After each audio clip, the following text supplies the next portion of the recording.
Muitas vezes, quando nós adoecemos, a gente fica sempre naquela aflição, às vezes até com raiva da doença, por que que isso aconteceu comigo, sem a gente entender os motivos. E entramos muitas vezes num processo depressivo por causa de alguma doença e num questionamento de, nossa, por que que isso está acontecendo comigo? Então hoje nós vamos entender o que a doença está revelando para você, né? Qual é o simbolismo psíquico, emocional e espiritual que cada doença, cada sintoma contém em si. E para isso, nós vamos aqui dedilhar um livro que eu amo, é um livro de cabeceira minha, que quando eu tenho alguma coisinha, alguma disfunção, eu já corro ali para olhar, que é este daqui, A Doença como Caminho. Gente, este livro é bárbaro, ele já está até meio velhinho, né?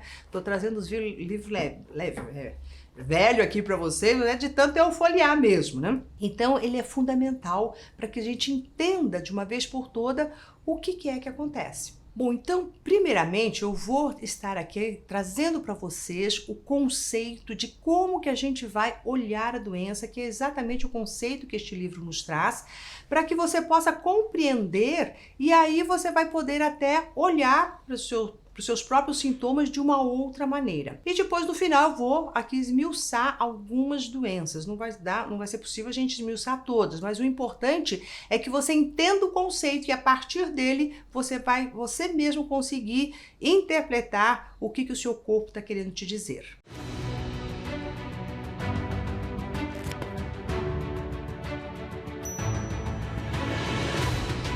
Então, primeira coisa, a gente tem que entender o seguinte, que a doença, ela está na nossa consciência e no nosso corpo. Então, quando a gente fala que toda doença, que eu digo para você, é consciência no lugar errado, é isso que eu acabo sempre falando, porque ela está sempre trazendo para nós alguma coisa psíquica que entra no nosso corpo físico. Então, olha só o que ele escreve aqui a respeito disso. Ele fala assim, o corpo material é o palco em que as imagens da consciência se esforçam por se expressar. Ou seja, o seu corpo vai expressar aquilo que está na sua consciência, as imagens da sua consciência. Por isso, ele diz assim, ele faz um paralelo interessante, é uma insensatez afirmar que o corpo está doente, só o ser humano pode estar doente. Então não é o seu corpo que adoece, é a sua alma que adoece. No entanto, esse estar doente se mostra no corpo como um sintoma. Então você tem sintomas que estão te dizendo o que é que você tem ou não. Ele fala assim, quando uma tragédia é representada no palco, não é o palco que é trágico, mas a peça teatral. E a gente às vezes começa a falar assim, eu estou, né, doente, o corpo está, né? Então essa forma de que você sabe, que a gente percebe os nossos sintomas, eles são como um alerta. Então, todo sintoma é um alerta para que você perceba o que está acontecendo no seu corpo. Então, fica bem claro que a doença, ela está na nossa consciência. E o sintoma é o que está no âmbito corporal. E que daí ele faz uma alusão aqui no livro sobre o painel de um carro, que quando alguma coisa não está bem, acende uma luzinha. E na hora que acende essa luzinha, ela está informando o quê? Que tem alguma coisa dentro do motor, ou sei lá, alguma coisa desse carro que a gente não está vendo, mas que essa luz está nos alertando. Aí te faz o quê? Parar e olhar para o que é que essa luzinha, você vai lá no manual, ou chama um mecânico para ver o que está se passando. O que normalmente a gente costuma fazer quando vem os sintomas dessa luzinha? A gente quer eliminar os sintomas. Então é como se a gente pudesse quebrar o painel e, poxa, agora essa luzinha parou de acender, já não vai nos perturbar mais. Então, olhar para os sintomas sempre como uma informação de que algo não está bom. E normalmente a gente fica com uma raiva do sintoma, eu tenho uma gastrite, uma queimação no meu estômago, e a gente fica o tempo inteiro querendo fazer coisas para que este sintoma desapareça e a gente não vai na causa. Então aqui, ó, resumindo aqui para vocês, aqui nós falamos até agora, e olha como ele resume de um jeito bacana. A doença é um estado do ser humano que indica que na sua consciência ele não está mais em ordem. Ou seja, a sua consciência registra que não há harmonia. Essa perda de equilíbrio interior se manifesta no corpo como um sintoma. Sendo assim, o sintoma é um sinal e um transmissor de informação, pois com o seu aparecimento, ele interrompe o fluxo da nossa vida e nos obriga a prestar atenção nele. Então, todo sintoma faz com que você pare tudo e preste atenção no que é que está dentro de você, né? No que você realmente está ali acontecendo dentro de você. Por que é que a gente não quer ouvir estes sintomas, ou mesmo a doença? Porque ouvir os sintomas te coloca numa honestidade. Aquela honestidade de você olhar para dentro de si e saber exatamente o que está se passando consigo. Só que nós, por não querermos encarar essa verdade nua e crua sobre nós, a gente simplesmente esqueceu e ignorou completamente o simbolismo destes sintomas. Por isso que a gente vive aí patinando, né? Então, ouvir os sintomas, aqui que ele coloca, ouvir os sintomas ouvir o que os sintomas têm a nos dizer. É sempre assim, né? Então, provoca uma honestidade que nem sempre é fácil da gente suportar. A verdade nua e crua sobre nós mesmos, como os sintomas fazem. Então, portanto, não é de causar admiração o fato de a gente permitir esquecer essa linguagem corporal. Então, quando a gente fala, nossa, o que meu corpo está dizendo? Parece que a gente não entende, não consegue entender o que é aquilo, né? E toda vez que a gente fala de um sintoma, que nós estamos falando de uma cura, ela acontece através da incorporação de algo que nos falta. Então, está faltando o quê? Está faltando uma expansão de consciência. Então, esse lado que você colocou para a sua mente inconsciente é que faz com que você totalmente pare de ver. Então eu quero que fique claro para você que toda doença, ela é uma briguinha entre a nossa mente consciente e a nossa mente inconsciente.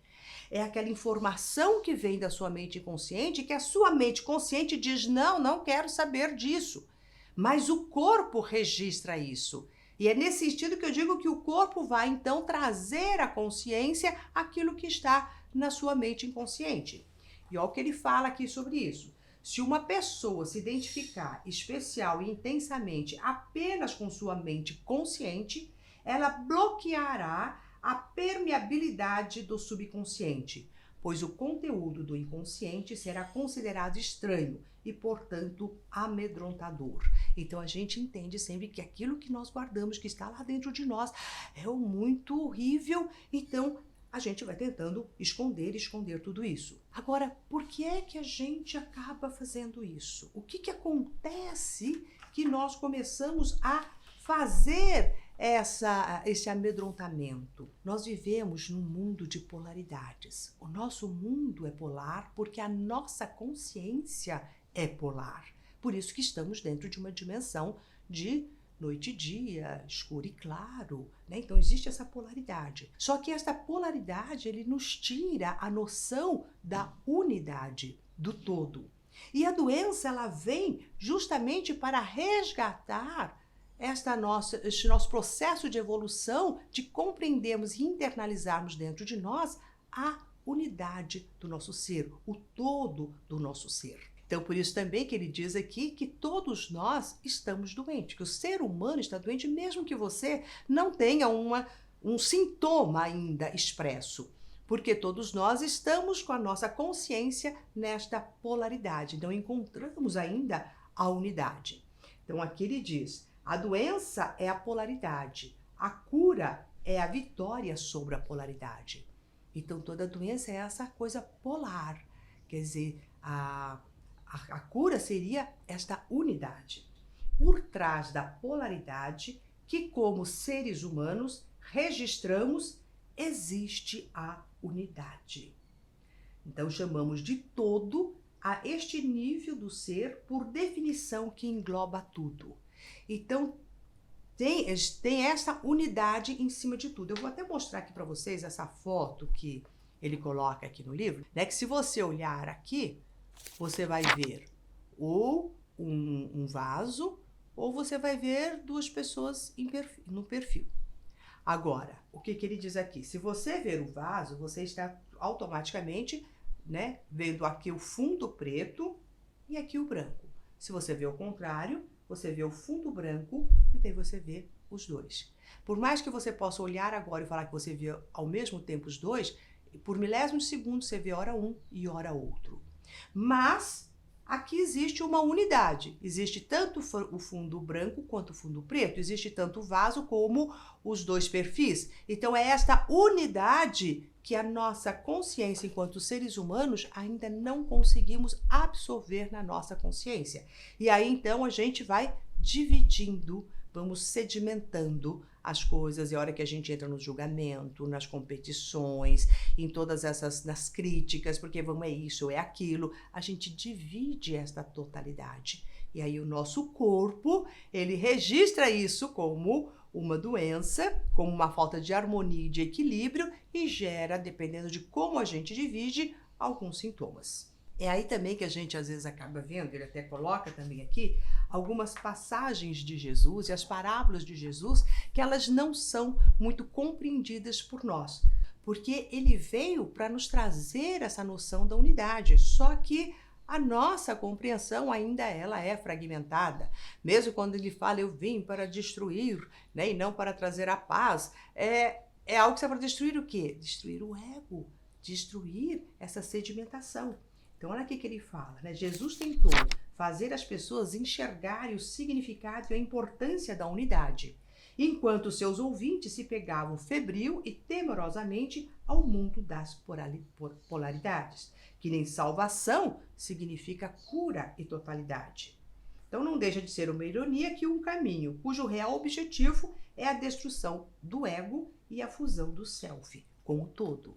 Então, essas quebras, né? E essa força que a gente precisa começar a entender quando nós falamos de saúde, né? De corpo perfeito, sabendo que nós ainda estamos nesta imperfeição do nosso processo de evolução, que ainda consistimos nestas polaridades. E tem também uma outra coisa que interfere muito nestes sintomas de nosso processo de doença, que é justamente a sombra. Quando nós falamos de sombra, nós estamos dizendo o quê? De uma parte nossa que você não aceita, que a gente julgamos não ser boa para nós, julgamos não ser adequado, ou pela criação, e não necessariamente ele é algo ruim. Mas a partir do instante que eu separo da minha consciência e coloco isso como algo não ruim, isso se torna uma sombra. Seria a mesma coisa que você pegar aquela imagem que eu trouxe e falar, não, o bom é só o vaso, né? O perfil não existe. Então eu nego este perfil e jogo ele para a sombra. Então aqui olha o que ele diz com a sombra. Como o termo sombra, designamos, portanto, a soma de todos os âmbitos rejeitados da realidade que o homem não quer ver em si mesmo ou nos outros, e que por isso mesmo permanecem inconscientes. É a sombra que providencia que todos os nossos esforços e objetivos se transformem realmente em seus opostos. Quando ele fala aqui também de sombra, que nós estamos colocando algo lá na nossa mente inconsciente, então a gente rejeita daqui, bota lá no nosso inconsciente, só que é justamente a nossa mente inconsciente que fará, carregada de energia, que fará com que a gente atraia exatamente o contrário daquilo que a nossa mente consciente diz que quer. Por isso que muitas pessoas falam, mas por que isto aconteceu comigo? Porque existe uma parte de sua consciência que renegou alguma coisa, rejeitou. Só que nada dentro da unidade pode ser rejeitado. E daí tudo isso, brucutu, vem à tona. Ok? E ele diz assim, é a sombra que nos torna doentes, portanto não saudáveis, porque ela é a única coisa que está faltando para o nosso bem-estar. Ou seja, a hora que a gente faz essa integração do que está na sua mente inconsciente, né, que está faltando para a sua consciência, é a hora que a gente entra na nossa unidade. Né? Então, tudo aquilo que é rejeitado, ele vem. Né? Então, a partir do instante que nós rejeitamos algo, o sintoma vai trazer. Então, é no sintoma que o homem vive aquilo que não quis tomar consciência. Então, todos os seus sintomas, todas as luzinhas que estão acendendo, está simplesmente conclamando que você dê atenção a isso e integre. Por isso, muitas vezes, quando eu vou responder, né, dentro do Insta, quando vocês me fazem as perguntas, o que significa tal doença, o que significa não sei o quê, e eu acabo falando, né, este simbolismo e respondendo este simbolismo do que é que estaria faltando, o que é que você escondeu. Então, às vezes pode até parecer um pouco rude ou alguma coisa assim muito diretiva, mas é aquilo que falta dentro de nós para essa nossa integridade. Então, o homem está doente porque falta a unidade, falta essa integração. E aqui ele diz assim: a doença compensa todas essas unilateralidades na medida em que empurra o ser humano para o polo oposto, obrigando-o a percorrer a mesma distância que o afastou do centro para os lados. A doença compensa cada passo que damos no interesse do nosso ego. Então, a partir do instante que a gente sai da unidade, desta compreensão do uno e do todo, nós vamos tomando determinados comportamentos que quem está ditando é o ego, e o ego é o quê? Aquele que olha só a si, só uma parte e não o todo, a gente começa então a adoecer. Então, o tempo inteiro, a doença está dizendo o quê? Que nós estamos vivendo na polaridade do ego. Então, é em cima desta visão que nós vamos ter que começar a olhar para a nossa doença. E aqui ele traz 4 regras básicas para a gente começar a pensar sobre a doença de uma outra forma, sobre os sintomas de uma outra forma, que é o que vai ampliar a nossa consciência e permitir com que os conteúdos da nossa mente consciente venham para a nossa mente consciente e nós tomemos as ações coerentes com a unidade. Então aqui eu vou falar para vocês as 4 regras de ouro, que são essas regras que eu quero que você as tenha na hora que você tiver qualquer tipo de doença. É isso que nós vamos pensarmos juntos aqui. Então, a primeira regra é o seguinte: ignore todas as relações causais aparentes no nível funcional quando for interpretar os sintomas. Ou seja, é irrelevante as causas fisiológicas, neurais, então foi porque eu peguei um vírus X, que eu peguei aquilo. A gente fica sempre aqui pegando essas causas para a compreensão espiritual e emocional da sua doença e destes sintomas. A gente tem que simplesmente esquecer tudo isso. Segunda regra: analise com precisão em que momento surgiu o sintoma. Quer dizer, contextualize aquela história de, olha, surgiu, eu estava vivendo o quê? Eu estava, sei lá, desempregado, eu estava num momento de muito estresse. O que estava acontecendo emocionalmente com você quando surgiu aquilo? Porque foi exatamente naquele momento que esse sintoma da sua mente consciente veio à tona. Então, isso tudo te ajuda a entender. Terceira regra: abstraia o acontecimento sintomático e transfira esse modelo para o plano psíquico. Assim você vai entender essa linguagem psicossomática. Então, normalmente, quando a gente está com alguma doença, a gente fica só atento ao sintoma físico, me dói aqui, me dói ali, parará. Transporte este sintoma físico para o psíquico, para o emocional. O que isso está querendo dizer? Para que eu estou tendo esse tipo de sensações físicas? Então, a quarta regra é você se fazer essas 2 perguntas, que é: o que o sintoma me impede de fazer? Então, você está com algum problema de coluna, você não consegue andar, você não consegue carregar algum peso. Então, o que está impedindo você de fazer? Você não pode mais comer determinadas coisas. Então, preste atenção no que ele está impedindo. E a segunda: ao que me obriga esse sintoma? Então, você é obrigado a fazer o quê? Então, diante de tal sintoma, você pode fazer o quê? Isso tudo é os sintomas e a doença e a sua consciência te revelando exatamente o que é. Então, para ficar claro agora, então você tem bem claro essas 4 regrinhas. Para ficar claro agora, eu vou ler aqui para você o resumo de tudo isso que nós estamos aqui falando, para que você entenda o conteúdo, você entenda o sentido, até para a hora que eu começar a falar algumas doenças, você também compreender tudo isso. Então, primeiro, a doença é uma expressão da sua imperfeição. Então, saiba que todos nós estamos aqui no caminho de evolução e temos a imperfeição, certo? Os sintomas, portanto, são partes da sombra da nossa consciência que se precipitam na forma física.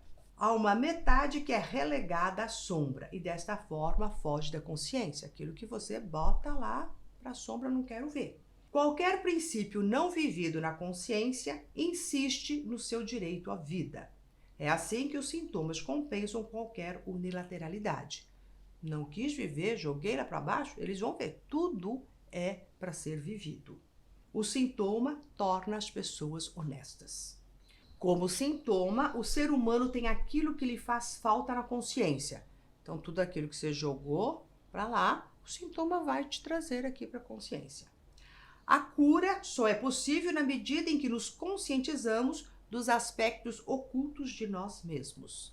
Então, tudo que você oculta de si vem à tona. O objetivo da cura é a unicidade e totalidade. A doença obriga o ser humano a permanecer na trilha rumo à unidade. E por isso, a doença é um caminho para a perfeição. Lindo isso, né? Então, toda doença está te botando no caminho da perfeição.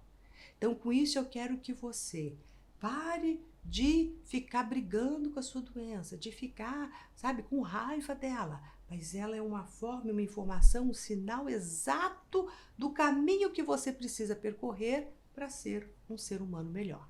Bom, agora eu vou aqui falar, né, de algumas doenças e nós vamos iniciar com o processo de infecção. Tá? Então, vou falar de algumas coisas e eu quero que você, que tem algum processo de infecção, vai abrindo aí a sua mente para entender o que o seu corpo está querendo dizer com qualquer tipo de infecção que você possa ter. Bom, então vamos começar aqui falando sobre as infecções e a inflamação. Toda inflamação, você tem que pensar assim, é uma inflamação versus uma guerra no interior do seu corpo. Né? Então, na hora que você é atacado por bactérias, vírus, toxinas, né? Todo o seu sistema imunológico vai entrar para combater tudo isso e nessa guerra, nessa luta de defesa é que vão gerar os sintomas, inchaços, vermelhidões, dores, febres, tudo mais. Então, toda infecção, ele é uma negação de um conflito e isso te leva a uma doença. Então, qualquer processo inflamatório, você vai se perguntar assim, eu estou negando alguma coisa. Então, aqui o que ele diz, o conflito é, na verdade, a própria mola propulsora do desenvolvimento da vida. Então, a repressão de qualquer conflito é, ao mesmo tempo, um ataque à dinâmica da vida. Então, normalmente, o que a gente faz? Tem um conflito, a gente está o quê? Nessa repressão, não quero lidar com este conflito, tenho receio de lidar com ele, eu não me sinto capaz de lidar com ele, entramos nesse processo infeccioso e entramos nessa guerra, e estamos entrando num combate à própria dinâmica da vida. E eu acho interessante neste livro que no final de cada uma das doenças que ele explica, ele faz umas perguntas reflexivas. Então, se você tem algum processo infeccioso, ele diz para você se fazer a seguinte pergunta. Qual o conflito existente em minha vida que até agora eu não vejo? Está lá acontecendo os babados, mas não sei, não estou vendo. Né? Que conflito estarei evitando? Que conflito tento fingir que não existe? Então, essas são as perguntas que você vai fazer. E aí, para você descobrir que tipo de conflito é, vai para o órgão que está com essa infecção e daí você vai saber exatamente o simbolismo deste órgão para saber de que tipo de conflito que você está ali evitando, ok? Bom, agora nós vamos aqui para a respiração. Vamos ver todos os problemas respiratórios, o que significam para você, né? Quando a gente fala de respiração, nós estamos falando de uma troca, né? O ar que você inspira, o ar que você expira, é onde te coloca em contato com a unidade, com o todo e com todos, né? Então, todo o processo de respiração, ele está fazendo justamente essa questão deste ritmo, deste processo de respiração, de expansão e contração. Então, o que a respiração simboliza? Principalmente o ritmo. O ritmo que você dá, que né? Você não pode inspirar, acelerar demais ou expirar de menos. Né? As pessoas, às vezes, que têm asma, expiram muito, guardam o ar, daí aquilo sufoca, porque elas, né, expiram menos do que inspiram. Então, daí acaba tendo um desequilíbrio neste ritmo. Essa questão da contração e da e da descontração, que é este próprio movimento da vida. Então, o que eu preciso, alguns momentos, encolher, limitar, e que horas eu preciso expandir, ter esta sabedoria. Receber e dar, o quanto que eu estou aberto para receber, o quanto que eu estou aberto para dar nessa troca normal e natural. O processo também de contato, né? O contato com as pessoas, às vezes as pessoas com problemas respiratórios, elas evitam as outras pessoas e elas esquecem que estamos o tempo inteiro em contato com o outro através da nossa respiração. O ar que eu respiro aqui é o mesmo que todos que estão neste ambiente estão respirando. Então, essa dificuldade disso. E também, ao mesmo tempo, a respiração nos dá aquela sensação de liberdade. Então, quanto que eu exerço a minha capacidade de ser livre para agir, né? Sem nenhuma... E sabendo quais são as restrições à minha liberdade, e essas restrições não serem vistas como um aprisionamento. Mas toda a liberdade, ela vai até um ponto. Então, até que ponto vai este meu senso de liberdade? E aí a gente já começa então a fazer uma aceitação. E as perguntinhas que ele faz aqui da respiração é: o que me faz sentir falta de ar? Quer dizer, falta de vida. O que me recuso a aceitar? O que estou evitando dar? Com o que não desejo entrar em contato? Então, eu não quero entrar em contato, eu fecho as minhas vias nasais. Eu fecho este meu contato com o outro. Ok? Bom, agora vamos para o intestino. Intestino delgado e intestino grosso, né?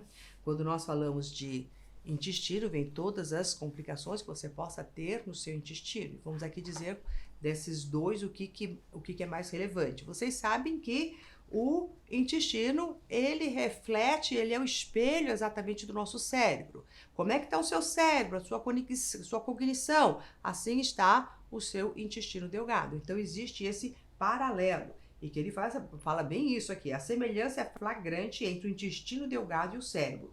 Ambos têm funções e tarefas idênticas. O cérebro digere as impressões no nível material. Então, ele digere todas a sua cognição, o seu lado analítico, ele digere aqui. Enquanto o intestino digere as mais variados componentes materiais. Ou seja, o intestino ele vai digerir aqui o embate mesmo das coisas práticas e objetivas, o que é mais palpável. Aqui, o cérebro, estou digerindo o imaginário, as ideias. Aqui eu estou digerindo exatamente aquilo que eu tenho que realizar e que fazer. Então, todo o distúrbio do intestino delgado, ele deve estar o quê? Dando um alerta, porque a pessoa está demasiadamente analítica, né? E com essa função deste órgão de analisar, de perceber, de ver o que está, ele pode, né? E uma preocupação a ver os detalhes. Então, a pessoa tem que ver os detalhes, só que aí ela começa, então, às vezes, a ficar só vendo o lado ruim das coisas. Então, ela usa essa análise de uma forma um pouco mais complicada, porque ela não está vendo a totalidade. Então, a função do intestino delgado é justamente analisar, separar as partes, verificar todos os detalhes, essa é a função. Então, a pessoa, às vezes, não está fazendo estas funções devidamente, né? E também tem muito a ver com o medo também de sobrevivência. Sempre que a gente fala de intestino, a gente está falando de um medo de sobrevivência. De alguma coisa que está lá, né? Não vou morrer de fome, não vou ter o suficiente e tudo mais. Então, quais são os sintomas mais comuns que a gente associa ao intestino delgado? E é engraçado que as pessoas, a diarreia. E as pessoas, elas falam muito assim, estou aqui, né? Estou me cagando de medo, desculpe o termo, né? Então, aquela coisa que está ali, saindo sem você saber o que é. E o que acontece no processo de diarreia? É quando você realmente não retém as impressões que está ali, você deixa ir. Você simplesmente, a pessoa está liberando alguma coisa que ela nem sabe o que é. E toda vez que a gente tem um medo, a gente quer sair daquilo ali, daquela questão que me dá medo. Então, deixa embora de uma vez por toda. Quer dizer, aquela história de deixa a vida me levar, né? Os acontecimentos estão ali, deixa os acontecimentos seguir o seu curso, mas eu não quero tomar nenhuma noção do que está ali acontecendo.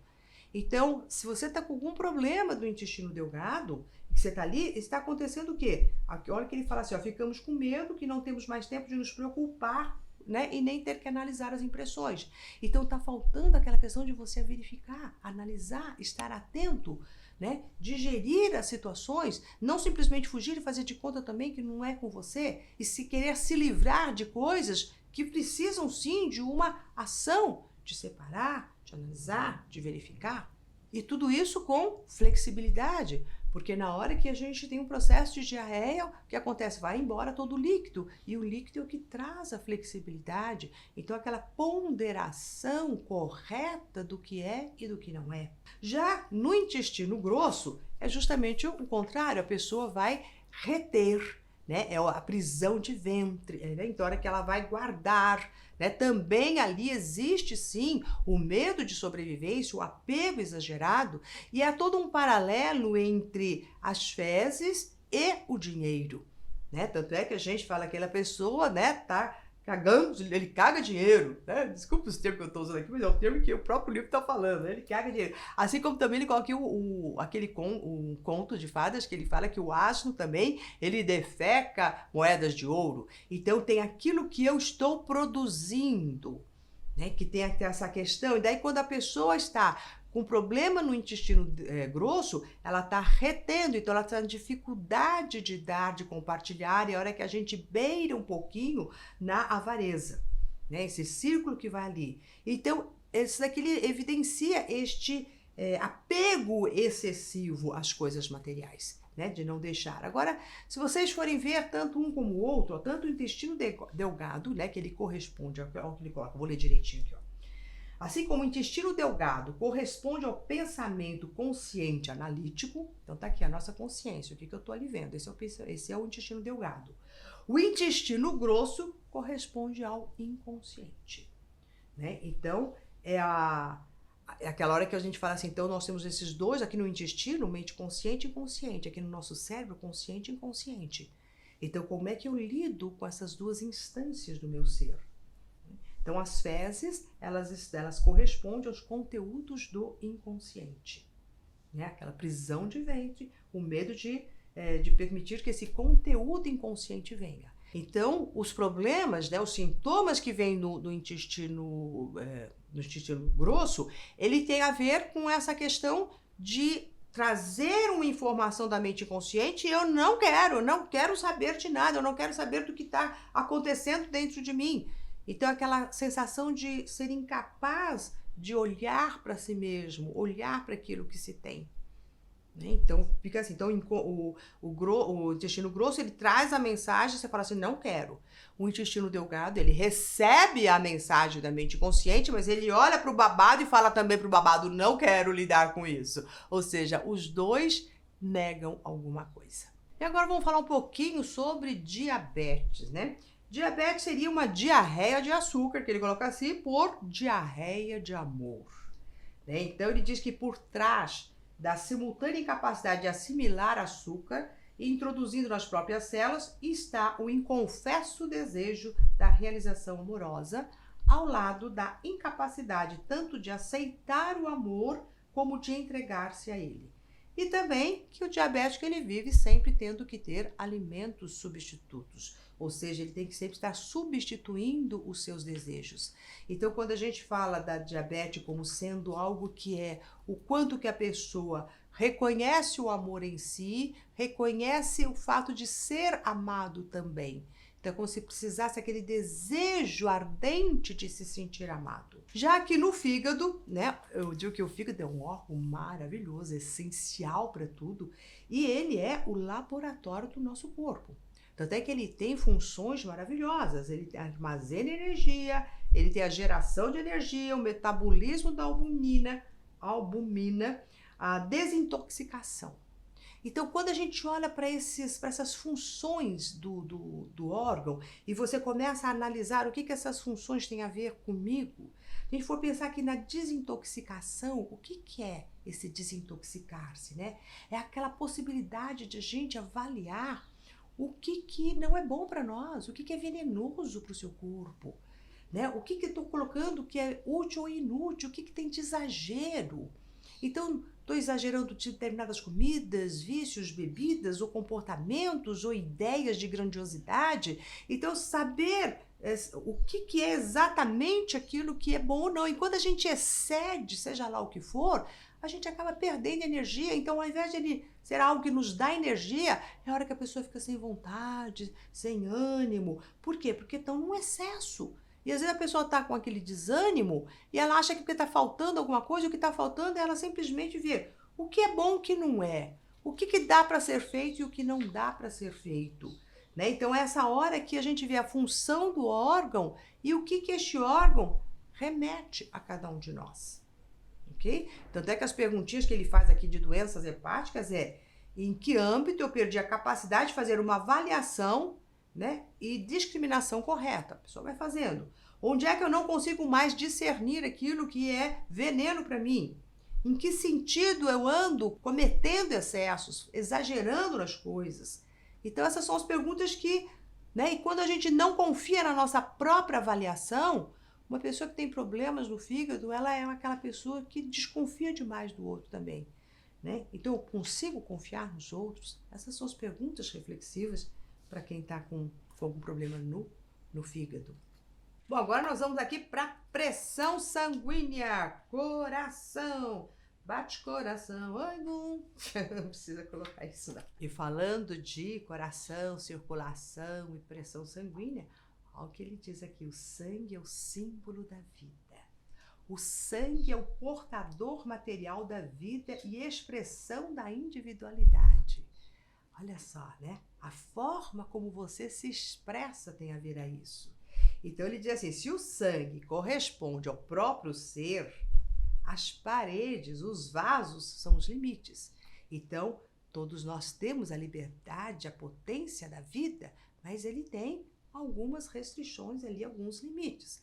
Daí, se a gente for pensar numa pressão baixa, né, o que acontece com essa pressão baixa? É a hora que a pessoa simplesmente, diante de um conflito, quando ela tem que enfrentar alguma coisa, ela tira a consciência dela, né, sai fora. Na hora que a pessoa desmaia, aconteceu alguma coisa, desmaiou, daí os outros têm que correr para socorrê-las e tudo mais, ou seja, ela não lida com as situações. Então, a pressão baixa está sempre assim, tem uma forma de eu estar expressando o meu ser, é simplesmente não expressando, é fugindo da reta, não tomo consciência nenhuma das coisas que estão acontecendo comigo e, por conseguinte, também não me responsabilizo. Então, quem tem a pressão sempre muito baixa é você estar se responsabilizando pelas situações ou você simplesmente tira o cavalinho, né? Puf, não é comigo. Vocês que resolvam esse abacaxi, fui para algum lugar. Já na pressão alta, é justamente quando a pessoa, quando que acontece uma pressão alta? Quando está acontecendo alguma coisa, naturalmente eleva-se, né, a pressão para que você possa agir, né, fazer alguma coisa. Então vem aquela força que te põe para agir. Só que a pessoa que tem pressão alta, vem aquela energia toda, né, ela fica imaginando ou não ali os problemas, só que ela não traz resolução, ela não resolve os conflitos, as situações, o problema aparece ali, ela fica rodando em círculo, daí fica naquela, né, aquela pressão constante, e sem resolução. E daí a pessoa acha que, então, ok, subiu aquele fogo para fazer e eu não faço, então ela controla. É aí que todo mundo que tem pressão alta são controladores de plantão e acham isso uma coisa bacana. Eu sou uma pessoa controlada, subiu e eu não fiz nada. E quando vem essa energia que sobe também, tem um quê de agressividade. Tem um quezinho de uma animosidade, só que ela fica só nas ideias. Então, mas não faço nada, mas essa energia ficou aqui. Então, a forma dela está se expressando. Então, na pressão baixa, tiro o time de campo. Na pressão alta, eu também tiro o time, não tiro o time de campo, mas eu fico ali circulando no campo, mas não resolvo nada. Então, o que esse sintoma está te dizendo, né? Assuma as responsabilidades, vai lá e faça o que tem que ser feito. Pessoas que têm problema na coluna, nos discos vertebrais, na lombar. O que é a coluna? É a nossa sustentação, né? O que te mantém ereto, é o que diz o quanto eu posso carregar ou não. Então, normalmente, problemas na coluna estão havendo que pesos a mais eu estou carregando. Por que eu estou me esforçando demais para carregar alguma coisa?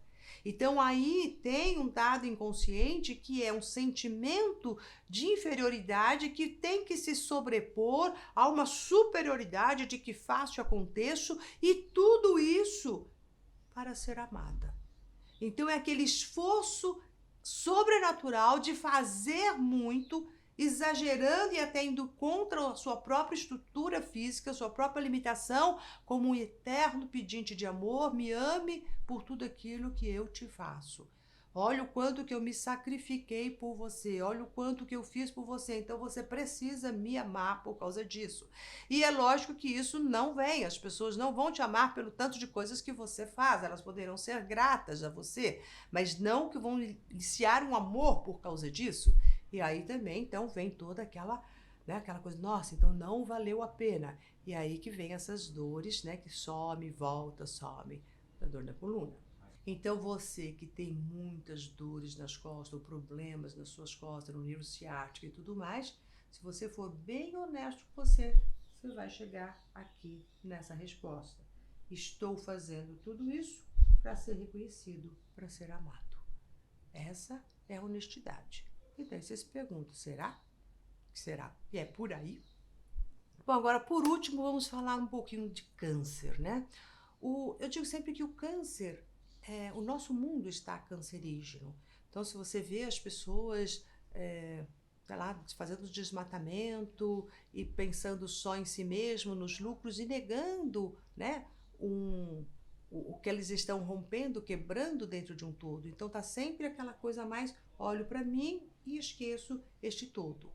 E tem uma coisa engraçada que dentro do câncer não há um agente externo provocando isso, né? Não tem uma bactéria, nada disso. São as suas células que sempre estavam ali bonitinhas, né? Normais, trabalhando, cumprindo a sua função para todo o seu organismo, e de repente essas células começam então a fazer outra coisa por conta própria, né? A não fazer mais aquilo que estava. Que era assim, olha, as células começam a desenvolver e a concretizar seus próprios objetivos sem a menor consideração pelas demais células. Então esse é o processo que começa. Estou aqui fazendo por conta e pronto. Então, normalmente eles querem o quê? Viver e concretizar seus desejos de liberdade, seus interesses. Agora eu sou livre, vou fazer exatamente aquilo que eu quero. Independente de outras coisas, não vou obedecer mais nenhuma ordem geral e nem nada. Vou me fazer de cega, surda e muda para esta totalidade. E é aqui que a gente rompe com a unidade. Né? Então, vem sempre a polaridade, ou eu ou o outro, ou eu e tu. Né, que é a nossa polaridade até mesmo dentro da sociedade, ou eu ou aquele ali. Então, assim sendo, ele resolve buscar a sobrevivência por conta própria, a rebelia do seu meio ambiente, e acaba por descobrir tarde demais que de fato depende dele. Então, essa célula cancerígena que falou, agora eu sou livre, vou fazer o que eu quero, chega uma hora que ela fala, nossa, eu dependo desse corpo para eu existir. Né? Só que isso vem já ali muito tarde. Então, aqui existe uma divisão do eu e do tu, né? Essa polarização. Então é o momento em que o ego acaba se dividindo, que ele fala assim, quanto mais o ego se subdividir, tanto mais perderá o senso de totalidade. É a ilusão de que perde, de falar assim, ajo sozinho, né? De que pode, aquela ilusão de que eu posso agir sozinho, né? Então essa é a base, né, emocional e psíquica de quem contraiu um câncer. Em algum momento, ela fez essa rebelia e falou assim, eu quero, né? Eu quero fazer aquilo que me dá na veneta. E não estou mais nem aí para nada. Então, normalmente são pessoas que, durante muito tempo, fizeram coisas sem ter a noção da totalidade, ou até achando que tinha essa noção da totalidade, e de repente se revoltam, se rebelam. Então existe uma revolta, uma rebelião aí dentro, uma vontade de ser uma outra coisa, mas todas elas estão infringindo essa unidade. Então, aqui ele diz assim, ó, o câncer só sente respeito pelo amor verdadeiro. Né? Quando a gente fala amor verdadeiro, que é o amor da unidade. Né? Então ele vai, né, naquela questão de só essa força de encontrar amor dentro de um todo e não de uma parte. E o símbolo do amor perfeito é o coração. E o coração é o único órgão que não pode ser atacado pelo câncer. Bonito isso, né? Você pode ter câncer em todo o seu corpo, mas ali não, porque o coração guarda essa função de abastecer todo o nosso organismo, né? Dessa vida que pulsa dentro de nós. Bom, gente, não dá, como eu falei para vocês, a gente está aqui esmiuçando, acho que eu tentei aqui esmiuçar, né, algumas doenças mais frequentes, né, de coisas, mas o importante mesmo deste nosso encontro, dessa nossa leitura, é para que você entenda e compreenda o simbolismo do seu corpo, essa linguagem dos sintomas, para que a partir daí você amplie a sua consciência. E tudo aquilo que está aqui na mente inconsciente, você traz para a mente consciente com toda a sua força de resolução. E nessa maneira você se conecta à sua mente superior, que é essa unidade, essa totalidade. Então, o equilíbrio, né, de um corpo saudável, de um caminho dentro desta perfeição, é justamente o alinhamento das três mentes. Mente inconsciente, consciente e mente superior. Todos os meus conteúdos, a minha condição de realizar e em nome de uma totalidade, de uma unicidade. Dessa maneira, nós estamos sim vivendo a doença como um caminho de evolução. Um caminho para essa nossa integração, dessa unificação. Ok? Quando os meus alunos acadêmicos da mente, eles conseguem liberar estes sintomas e restabelecer a sua cura, é porque eles fizeram este alinhamento. E eles tiveram essa compreensão e esta mudança de dentro para fora. E assim, há todo um restabelecimento na harmonia do corpo. Que é exatamente isso que eu quero para você aqui. Obrigada pela sua atenção. E se inscreve no nosso canal, dá um like nesse vídeo, clica no sininho. Vamos fazer aí o ritmo da vida, né? Do dar e receber, de contribuir. E com isso nós vamos juntos crescendo cada vez mais e mais. Obrigada.